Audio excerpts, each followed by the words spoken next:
Castelló Liberal és precisament això, un espai de transició entre lo natural, entre lo urbà, que moltes vegades és impensable per a gent de la pròpia ciutat, que a tan poca distància de la ciutat, de la plaça de l'Ajuntament mateix de València, tinguem un espai com és l'Albufera, com és l'Horta, com són els camps. La part de la Marxal sempre ens ha donat aquest aire, digamos, de sud, no? Que han tingut arrossers, marxalencs, i és marxalenc de pura cepa.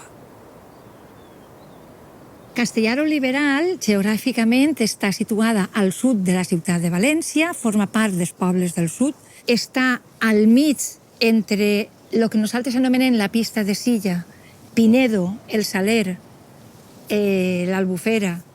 Nosaltres podem anar des del port del Tremolar en barca hasta el Palmar o hasta el Perellonet, perquè existeix, diguem, una connexió directa i en una sèquia antigament molt important. Tindre unes costums culinàries pròpies. El meu fill l'altre dia comentava el gust de menjar-te una bona truita i que els amics li diguin «Ai, però com està tan bona?» I que ell diga «No, doncs això és que són quereguilles acabades de collir i estan 40 vegades més bones». O la tomata acabada d'agafar de la mata, o l'albergina, o la calabassa. Tenim tots aquests valors que donen qualitat de vida, que te garanteixen la vida i la salut. Sí, tenim que agrair que moltes costums les mantenim perquè ens agrada, no? Això, estar sentats al carrer, veure passar a la gent, saludar, passar per les cases i assomar-se a veure si estan i dir hola. Saps? Que en molts puestos diuen perquè tots se giren a mirar a veure què n'hi ha dins. I no, se giren a mirar si te veuen i dir-te bon dia, bona vesprada. Jo crec que la ciutat de València, com moltes vegades se diu a l'Horta, ha estat una mala mare per a l'Horta en general, però ni tan sols de Castelló Liberal, sinó dels pobles que abans existien i que van patir o el Pla Sud o les diferents expropiacions que ha comportat el creixement de la ciutat de València. Són fets que a la ciutat no es coneixen i ni tan sols moltes vegades una persona de la ciutat, del barri de Montoliver de Russafa, no és ni tan sols capaç de situar-te on està Castelló Liberal, si pertany a València, si és un poble independent. Hi ha un greu desconeixement no sols de Castelló Liberal, sinó dels pobles al sud de València a la ciutat. Crec que els temps han canviat, que la cultura territorial, encara que lentament està canviant, però encara seguim amenaçats. Jo crec que aquestes amenaces encara estan ahí i encara falta tindre més estimació i valor per al territori i especialment per al territori d'Horta.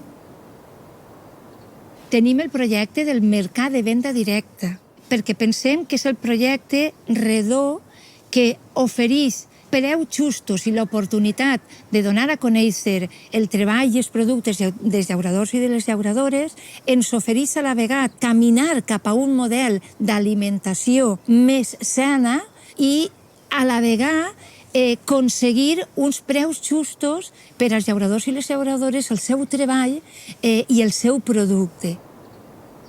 Entenem que el mercat de proximitat és supernecessari, perquè aquí no ha hagut mai un mercat, no n'hi ha tradició, estan tancant les tendes i no n'hi ha relleu generacional. El mercat estarà ubicat en un espai públic que fins ara està degradat i s'aparquen cotxes, se va fer el que se dirà la plaça Figuereta i serà una plaça que ens donarà l'oportunitat de reunir-nos i els dissabtes ens donarà l'oportunitat de tindre un mercat asseat, que tindrà espais per a fer presentacions, actuacions. Pense que és un projecte que en aquests moments pot dinamitzar molt al poble.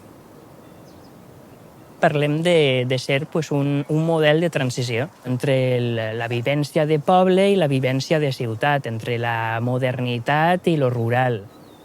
I també és cert que, diguem, el teixit associatiu del poble, de Castelló Liberal, Els últims anys, els darrers anys, s'ha anat potenciant de forma molt considerable, s'han creat moltes sinergies entre diferents associacions, com bé pot ser l'associació veïnal, però també la Universitat Popular, o els jubilats i diferents associacions, i això fa que pràcticament tots els caps de setmana hi hagi alguna activitat per a la gent del poble, que siga un poble amb molta vida.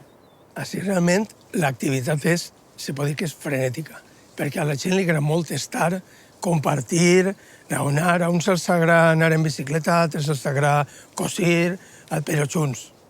L'associació del gos ratero, les coses d'això que dius, qualsevol excusa és bona per estar i compartir ratos, i sopar junts, o fer coses junts. Realment l'activitat així de Castelló Liberal ha sigut sempre molt forta i molt d'això.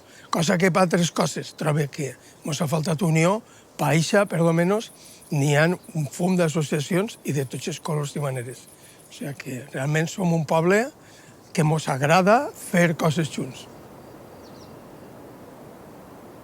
És un territori, per mi personalment sempre ho definís, que Castellar Liberal és territori capital humà, perquè encara tenim una horta productiva amb tots els sabers dels avantpassats, que ens produís i que ens proveu d'aliments de primeríssima qualitat, propers, de quilòmetre zero, i que dona l'oportunitat a innovar la producció i a crear projectes en gent jove, com són els llauraors i les llauraores que tenim en projectes agroecològics.